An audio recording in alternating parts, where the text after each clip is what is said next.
കണ്ണീരും വല്ലഭൻ പുതുവഴി തുറന്നിടുമേ.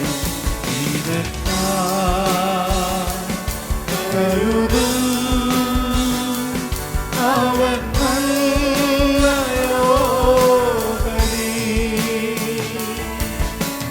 കഷ്ടങ്ങളിൽ നല്ല തുണയേറ്റു കണ്ണൂരിരാവൻ തുടയ്ക്കും.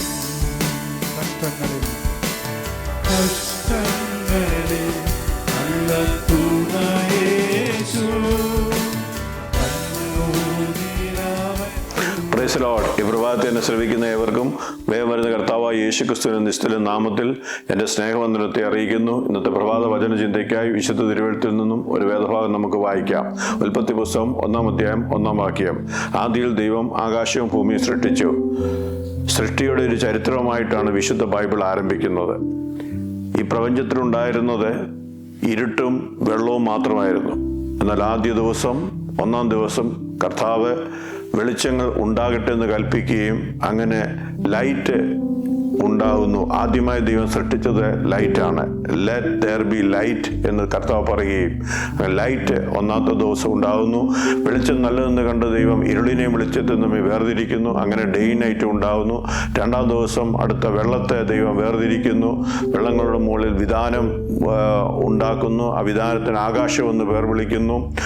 ബാക്കി വെള്ളങ്ങൾ ഒരു സൈഡിലേക്ക് മാറുകയും അതിനെ സമുദ്രമായും കരഭാഗത്തെ ഭൂമിയായും വിളിക്കുന്നതായി നമുക്ക് കാണുവാൻ സാധിക്കും. 3-ാം ദിവസം ആ ഭൂമിയിൽ സസ്യങ്ങൾ മുളപ്പിക്കുന്നതായിട്ടും വൃക്ഷങ്ങൾ സൃഷ്ടിക്കപ്പെടുന്നതായിട്ടും നമുക്ക് കാണുവാൻ സാധിക്കും.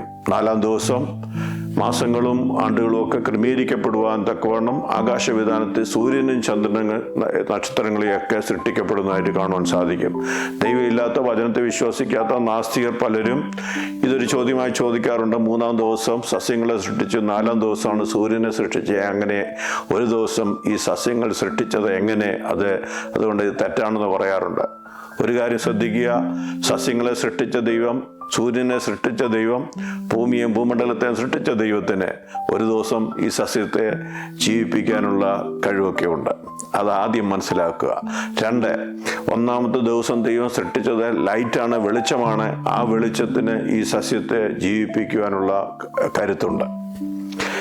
ഈ ദൈവത്തിൽ വിശ്വസിക്കുക എന്നുള്ളതാണ്, ഈ വചനത്തിൽ വിശ്വസിക്കുക എന്നുള്ളതാണ് നമ്മളിൽ നിക്ഷിപ്തമായിരിക്കുന്ന കാര്യം. എന്നാലേ ദൈവിക പദ്ധതി നമ്മുടെ ജീവിതത്തിൽ തിരിച്ചറിയാൻ സാധിക്കുകയുള്ളൂ.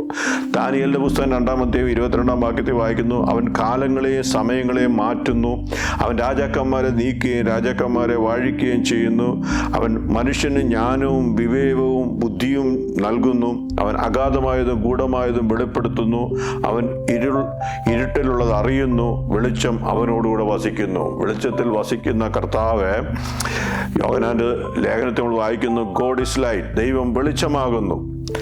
ദൈവം വെളിച്ചമാകുന്നു. അവൻ കാലങ്ങളെ സമയങ്ങളെ മാറ്റുന്ന ദൈവം, സകലത്തെയും സൃഷ്ടിച്ച ദൈവം, സകലത്തെയും തൻ്റെ ആജ്ഞാശക്തിയാൽ തൻ്റെ വചനത്താൽ ഉളവാക്കിയ ദൈവം. ദൈവത്താൽ അസാധ്യമായിട്ട് ഒന്നുമില്ല.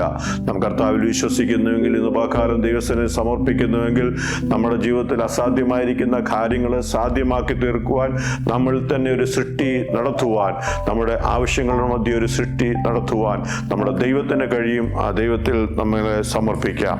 2 പത്രോസ് 3-4-5 വാക്യങ്ങൾ നമ്മൾ വായിക്കുന്നു, ആകാശം വെള്ളത്തിൽ നിന്നും വെള്ളത്താലും ഉളവായ ഭൂമിയും പണ്ട് ദൈവത്തിൻ്റെ വചനത്താൽ ഉളവായി. അതെ, സ്വന്തം മോഹങ്ങളെ അനുസരിച്ച് നടക്കുന്ന പരിഹാസികൾ പരിഹാസത്തോട് അന്ത്യകാലത്ത് വരുമെന്നും വിശേഷാൽ അറിഞ്ഞുകൊള്ളുവീൻ. അന്നുള്ള ലോകം ജലപ്രളയത്താൽ മുങ്ങി നശിച്ചു എന്നും ഇപ്പോഴത്തെ ആകാശഭൂമി അതേ വചനത്താൽ തീക്കായി സൂക്ഷിച്ചും ന്യായവിധിയും പറ്റുകെട്ട മനുഷ്യരുടെ നാശവും സംഭവിക്കാനുള്ള ദിവസത്തേക്ക് കാത്തിരിക്കുന്നുവെന്നും മനസ്സോടെ മറന്നു കളയുന്നു. സ്വന്തം മോഹങ്ങൾക്ക് അടിമപ്പെട്ട് ദൈവമില്ലെന്നും വചനം തെറ്റാണെന്നും പറഞ്ഞു നടക്കുന്നവർ അറിയേണ്ട ഒരു കാര്യം, ഈ ലോകം, ഇന്നുള്ള ഭൂമിയും ഇന്നുള്ള ആകാശവും ഒക്കെ ഒഴിഞ്ഞു പോകും. അത് ഒരു ന്യായവിധിക്കായിട്ട് തീക്കായിട്ട് സൂക്ഷിച്ചിരിക്കുന്നു. ആ ന്യായവിധിയിൽ നിന്ന് രക്ഷപ്പെടുവാൻ സംഭവിപ്പാനുള്ള ന്യായവിധിയിൽ നിന്ന് രക്ഷപ്രാപിപ്പാൻ ഈ കർത്താവിൽ വിശ്വസിക്കുക, യേശുക്രിസ്തുവിൽ വിശ്വസിക്കുക. യേശുക്രിസ്തു ഏകരക്ഷകൻ, യേശുക്രിസ്തു ഏകമധ്യസ്ഥൻ. യേശുക്രിസ്തുവിൽ കൂടെ പിതാവായ ദൈവത്തെങ്കിലേക്ക് കടന്നു ചെല്ലുവാനും അവൻ്റെ മക്കളായി തീരുവാനും നിത്യതയിൽ കർത്താവിനോടൊപ്പം ജീവിപ്പാനുള്ള ഭാഗ്യം ദൈവം തരട്ടെ. അതിനായിട്ടുള്ള ഉൾക്കാഴ്ച പ്രാപിപ്പാൻ ഈ വചനം നമ്മെ സഹായിക്കട്ടെ എന്ന് നമുക്ക് പ്രാർത്ഥിക്കാം. കണ്ണുകളടയ്ക്കാം. പരിശുദ്ധ പിതാവേ, നന്ദിയോടെ അങ്ങ് സ്തുതിക്കുന്നു. ഇന്ന് പകൽക്കാലം വചനം കേട്ട നിന്റെ ജനത്തിനായി സ്തോത്രം. അങ്ങയുടെ നാമത്തിൽ അവരെ അനുഗ്രഹിച്ച് പ്രാർത്ഥിക്കുന്നു.